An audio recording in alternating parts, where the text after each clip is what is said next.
Hello guys and welcome to unique study point. आज की इस वीडियो में आपको बताऊं कि आप डीएलएड में आप अच्छे परसेंटेज कैसे ला सकते हैं। आपके चारों सेमेस्टर जो होते हैं आप उनमें आप बेहतर स्कोर कैसे गेन कर सकते हैं। तो कुछ जो आपके मेन टिप्स हैं वो आप ये कुछ 8 से 10 टिप्स हैं, आप इनको फॉलो कर लेंगे तो आप अच्छे मार्क्स ज़रूर ला सकते हैं।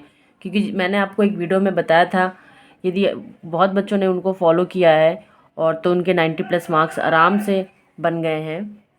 तो आप भी कुछ टिप्स फॉलो कर लेंगे तो आपके भी 92-93% आराम से ला सकते हैं। यानी 90+ मार्क्स तो आप आराम से ला ही सकते हैं, क्योंकि मेरे 93.5% बना था और मैं कॉलेज के टॉपर भी रही हूँ।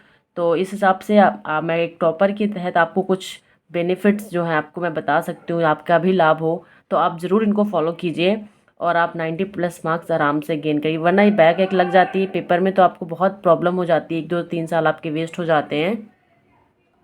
तो आप इन टिप्स को फॉलो करेंगे तो आपको ज़रूर फ़ायदा मिलेगा, मैं ये दावे के साथ कह सकती हूँ। ठीक है, तो पहला पॉइंट है, सबसे पहले आपका काम क्या है कि आपको जब कॉपी मिलेगी तो आप सबसे पहले कॉपी को चेक कर लें कि कोई खटी फटी तो नहीं है। जब आपको यदि कॉपी प्रॉपर अच्छी है तो आप उसमें अपना रोल नंबर सब पूरी डिटेल्स आपको फिल करनी होती है। तो वो सारी डिटेल्स आप फिल करने के बाद आपको एक एक अच्छी राइटिंग में लिखना है। ठीक है, राइटिंग अच्छी होनी चाहिए। चेक करने के बाद जब आपने सारी डिटेल भर ली, दूसरा पॉइंट है क्वेश्चंस के आंसर सीक्वेंस से होनी चाहिए। यानी कि जो आपका जो फॉर्मेट होता है क्वेश्चंस पेपर का वो होता है ऑब्जेक्टिव होता है, वेरी शॉर्ट होता है, लॉन्ग होता है। तो आपको क्या करना है पहले से, यानी कि वस्तुनिष्ठ प्रश्न होते हैं, फिर अति लघु उत्तरी, फिर लघु उत्तरी और दीर्घ उत्तरी। तो आपको एक सीक्वेंस वाइज करना है। क्वेश्चन नंबर पहले आपने वस्तुनिष्ठ प्रश्न डाल दिया, उसके बाद आपको सारे क्वेश्चन करने हैं। फिर यदि वो सारे क्वेश्चंस आपको यदि नहीं आ रहे हैं तो आप 2-3 लाइन छोड़ दीजिए, उसके बाद आप नेक्स्ट क्वेश्चन कीजिए। यदि आपको आता है तो बाद में 2-3 लाइन आप ऐड कर सकते हैं। ठीक है, अगला है क्वेश्चंस के आंसर सीक्वेंस से होने चाहिए। मैंने जैसा कि आपको बताया, क्वेश्चन नंबर और हेडिंग ब्लैक पेन से हाईलाइट कर देना चाहिए। इससे एग्जामिनर को पता चलता है कि किस प्रश्न का उत्तर आप दे रहे हैं। यदि क्वेश्चन नंबर आपने ब्लैक पेन से लिख दिया और उसको हाईलाइट कर दिया, ठीक है, यदि कोई आपने हेडिंग लिखी, किसी कोई कथन है कि थॉर्नडाइक के अनुसार या जॉन डीवी के अनुसार ये कोई कथन है, महात्मा गांधी के अनुसार उन्होंने कहा था कि व्यक्ति का क्या जो मस्तिष्क आत्मा और उसका विकास करना है, जो महात्मा गांधी ने कहा था। तो यदि किसी का टाइटल है तो उसको उस हेडिंग को क्या करें आप ब्लैक पेन से यूज कर देंगे तो एग्जामिनर को थोड़ा आसानी होगी चेक करने में और आपको बेहतर अंक भी मिलेंगे। ठीक है, तो उसको आप ब्लैक पेन से हाईलाइट कर देना चाहिए। क्वेश्चन नंबर उस उत्तर पुस्तिका के पन्ने के बीचों बीच में होना चाहिए। यानी क्वेश्चन जैसे ये है, जैसे मुझे प्रश्न नंबर 2 का आंसर देना है तो मैंने इसको कॉपी के सेंटर पे डाल दिया, क्वेश्चन नंबर 2 या प्रश्नोत्तर संख्या 2।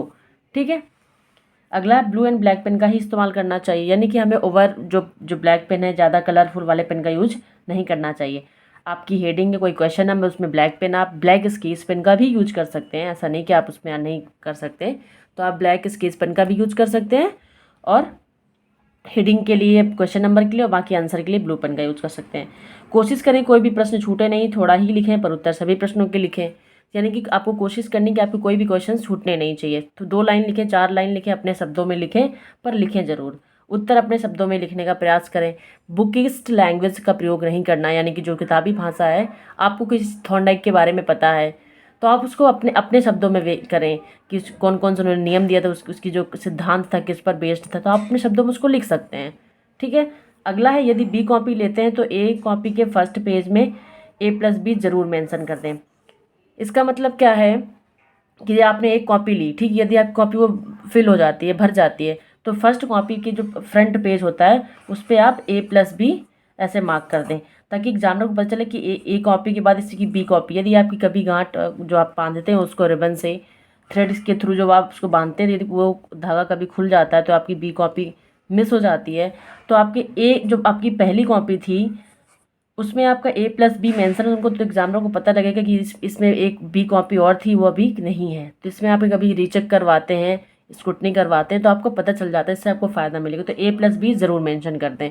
ठीक है, तो आप चाहें तो आप इसका स्क्रीनशॉट ले लें और आराम से इसको रीड करें।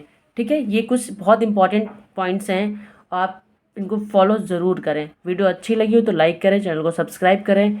कोई डाउट्स है तो आप कमेंट सेक्शन में कमेंट कर सकते हैं। Thank you so much for watching this video. Thank you so much.